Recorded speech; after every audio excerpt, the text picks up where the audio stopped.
Hello, hello, assalamu alaikum, and peace be with you, brothers and sisters of humanity. It's been a while, but I'm back. I'm going to be sharing more videos, inshallah, bi'idhnillahi kareem. I was able to finally finish Andrew Tate's interview with Piers Morgan, or Piers Morgan's interview with Andrew Tate. Anyway, and how fascinating. It took me a while to finish.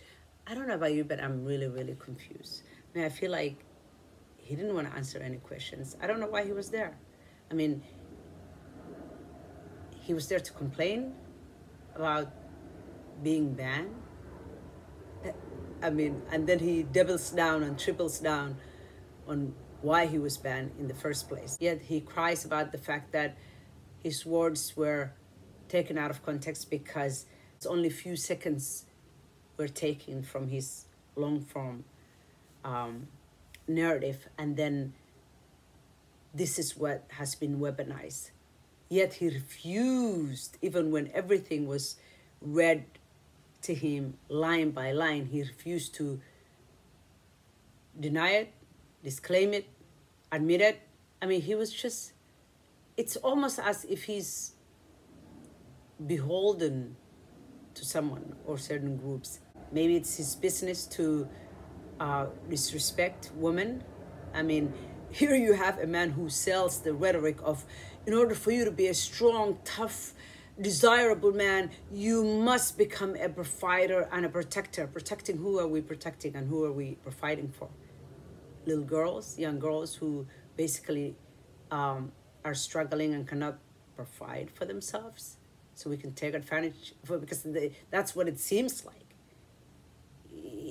When he talks about how 25-year-olds are less desirable than 19-year-olds because she's been with more men and talked to more men and cried more times. And his business model is selling women, providing women a place where they can display their bodies and sell themselves to the highest bidder.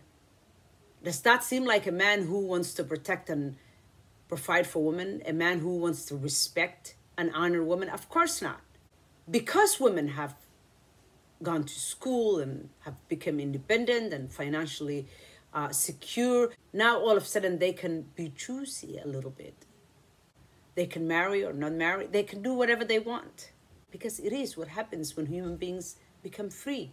They can make choices that they otherwise wouldn't have. So when he claims that he's more attracted to younger girls or men all over the world, he's right about that part, that men are attracted to youth. Does he think that women are not attracted to men of their age, their own age? Of course, these young girls, 19-year-olds and 25-year-olds, are more attracted to men of their own age as well.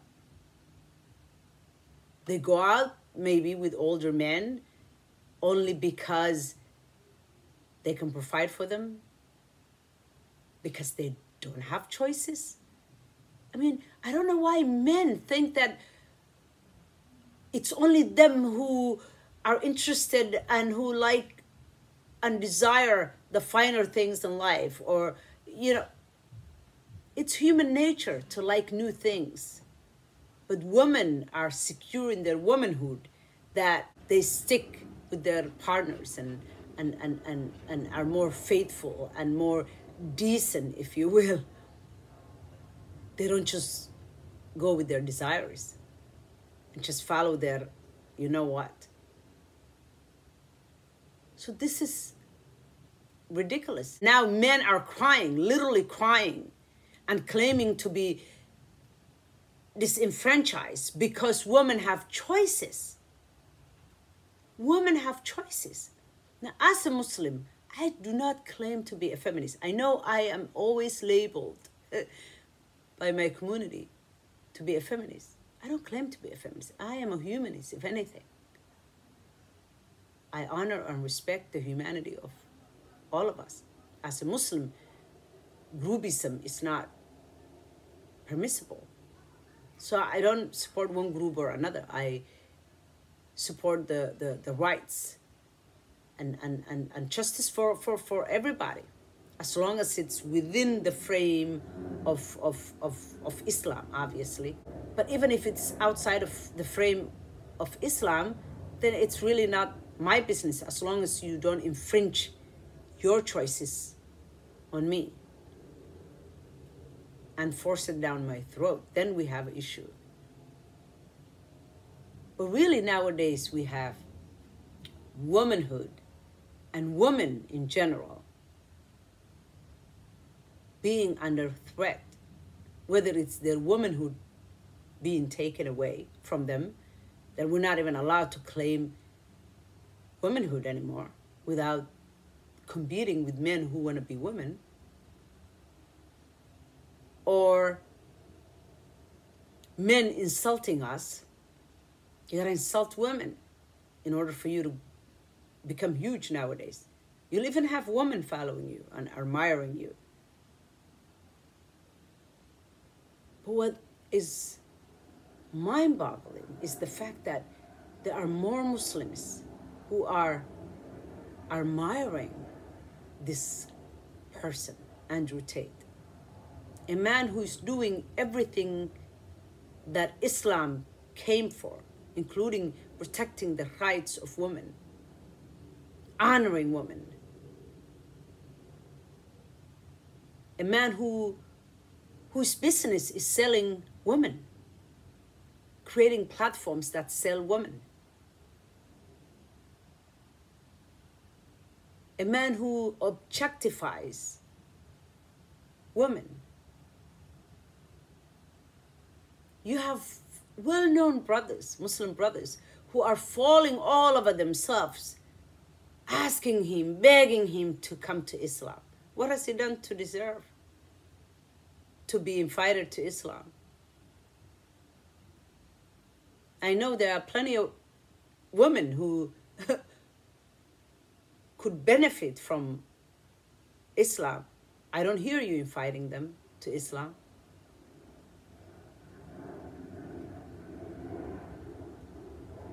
I mean, it's just incredible. I honestly did not appreciate him getting banned. I don't think we should silence people. This is the 21st century. We should not silence people.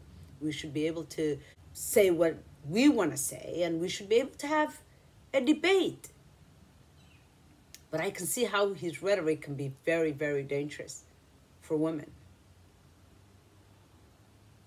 I mean, women's rights are under a serious threat, and that's coming from someone who does not condone abortion. In many ways, I am considered to be a traditionalist. I am a Muslim. I believe the role of a man, and I believe the role of a woman. And I think men and women, when they come together the right way, they can complement one another and build a beautiful union. Absolutely, I respect and honor that. But what's happening nowadays is men who actually don't really want to be providers or protectors. When was the last time men did that? Most men around the world actually don't do that nowadays. I know my part of the world, where I'm from, 75% of providers for their families are women. Men are either depressed or just standing around or just arguing about politics. Many have abandoned their families abroad and back home as well. And it's happening everywhere in the world. The more women rise, become educated, are able to provide for themselves, men, for some reason, become lazy. We don't take your jobs. We don't take your chair at the university. We don't take anything away from you. If anything, you're the one who's giving up your privilege. You are used to having all this privilege. Why are you depressed? Because women have choices. That's why men are depressed nowadays. Well, why don't you become real men and fight for women's love and affection? I mean, that's what used to happen in the old days. You don't want to do that. You want to fool around. You want to get married whenever the hell you want to get married. You don't want to protect and provide, really. You don't. Most men nowadays don't. But they want to be able to fool around, have children if they want, have a little bit of ownership of a woman. So now that women are able to say, wait a minute, no, that's not what I want. If I can't have what I want, I can stay single. Why not? After all, even in Islam, it's not mandatory to get married. It's a choice.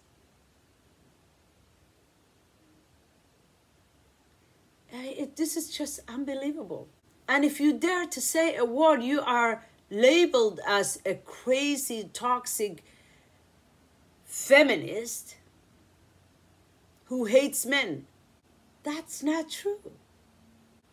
Bunch of crap, really, if you think about it. Because I can't imagine life without men. We love men. They're our brothers, they're our fathers, our sons. The people we love so much. We want you to be a man. We want you to be men. Take your position in life. But respect and honor us at the same time. Don't belittle us. You know what we're capable. We're not an inferior creature to you. We were not made to please you and to pleasure you. We were made to complete each other, complement one another, love and honor each other. You can't have your cake and eat it too. Some of you, like Andrew Tate and others, might think that they can, still take advantage of young girls who are not able to provide for themselves in third world countries and some of the developing nations. But that does not mean they really want you, that they really love you, that they really want to be with you. It's a conditional thing. And it's only a matter of time before they don't want you anymore.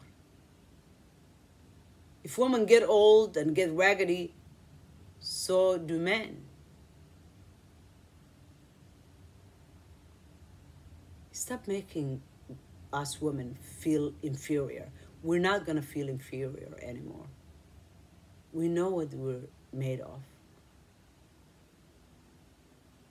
And you're not going to bend us, nor our will.